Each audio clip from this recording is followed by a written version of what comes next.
So one day, this guy has a life-changing realization. The world is ending, the apocalypse is coming, and he's the only one who can save everyone. So let's call him Roach. Roach is a local preacher. He's really charismatic and a lot of people love him.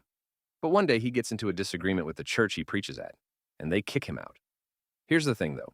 Roach is a holy spiritual being, so he isn't going to let this stop him, and he decides to start his own organization, his own commune, away from everyone.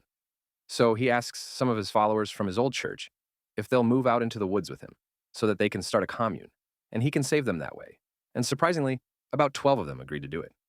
So then Roach and these 12 followers, they pack up everything and they move out of the city and into the woods, and they build a little log cabin and eventually some other structures. So there they are, living out in the woods, and he's preaching to them every day. And these followers love Roach. I'm going to save them from the apocalypse. In fact, they love him so much, he eventually convinces 8 of the 9 women in the group to marry him all at the same time. So now Roach has 8 wives, and of course, he's smashing with all of them because I guess he says he needs to because the apocalypse is coming and he's got to help repopulate the world. So he starts making babies with all these women. And within a few years, he's got over 20 kids living out there in that commune with them. So now the group has grown to about 40 followers total. But then slowly over time, Roach starts drinking more and more. Because I guess this holy spiritual being drinks a lot. And little by little, he starts to run this commune. Like a dictatorship, he's mean to his followers. He's violent. He tortures them. He like the members by hitting them, sometimes with a belt, sometimes with a hammer. Sometimes he'll take a pew, and he won't shoot at you, but he'll shoot near you. Now, if that wasn't bad enough, Roach also says he has special healing powers. And when his followers are sick, he'll like amateur surgery on them himself, often making their condition worse. Not to mention there's all kinds of SA and abuse going on there that I won't even begin to describe here yet.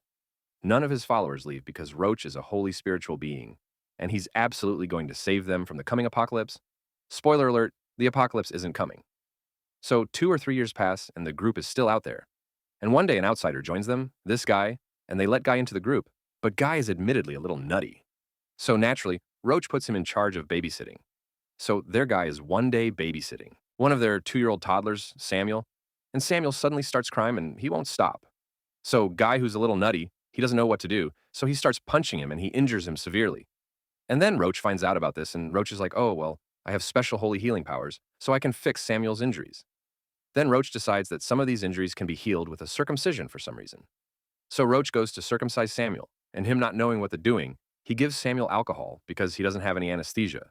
So he forces Samuel to drink a bunch of alcohol, and pretty quickly Samuel gets sick from alcohol poisoning and dies. Then Roach gets mad and blames Guy for Samuel dying, and he decides that Guy needs to be put on trial by the commune and punished, and that Guy's punishment will be castration. So 6 months later, this group holds a trial for Guy. When they find him guilty, and Guy agrees to accept the punishment, and then Roach gets a razor and castrates Guy. And after that, the group starts treating Guy like an outcast, and he's like, fuck this. And he runs away and he escapes the commune, and he reports Roach to the police like, this guy, Roach just castrated me, and also a kid died. So then soon enough, police come out to the woods and they raid the commune, and they arrest Roach and some of his followers for going along with everything. And they're all found guilty and sent to prison, and the commune is ordered to disband. Oh, but it's not even close to being over. So Roach is in prison for about a year and a half, and some of his followers wise up and leave, but some of them don't. And after Roach gets out, he goes straight to his remaining 22 followers, and they move the commune to a new location where no one can bother them. Now, this new location is where it really gets crazy. The punishment gets worse, the torture gets worse, the crazy surgeries get worse. But it's fine, y'all, because Roach is going to save them from the coming apocalypse. Now, at one point, one of his wives, this woman Gabby, has a 5-month-old who's also Roach's kid in. One morning, the 5-month-old won't stop crying.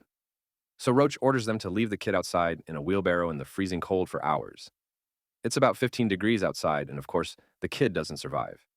And then another day, another one of his wives, Solange, she starts having stomach pain. So then, of course, Roach, he's got to use his holy healing powers and operate on her. So he operates on her, and of course the operation fails. And sadly, Solange passes away the next day. And then they have to bury Solange right there on the grounds of the compound. But here's where it all goes wrong for Roach. One day he gets mad at Gabby, and he decides he's going to make an example out of her. So he pins her down, and he proceeds to amputate her arm with a carpet knife and then eventually a meat cleaver. And that is gruesome and horrible. And that is also the moment where Gabby decides she's had enough. About fucking time, and almost 3 weeks later, Gabby is running through the woods. She has finally escaped the commune, and she runs until she somehow makes it to a nearby hospital. And the hospital staff, they see her wounds and they see that her arm is missing, and they're like, "What the?" And they report it all to the police. And then police talk to Gabby, and Gabby tells them everything about the punishments, the tortures, the crazy surgeries, the deaths. And in police, they immediately go to raid the commune. But Roach, he knows they're coming, and he's already fled out into the wilderness. And it takes about 6 weeks to find him, but eventually they do. And he finally gets arrested and charged, and ultimately, he's sentenced to life.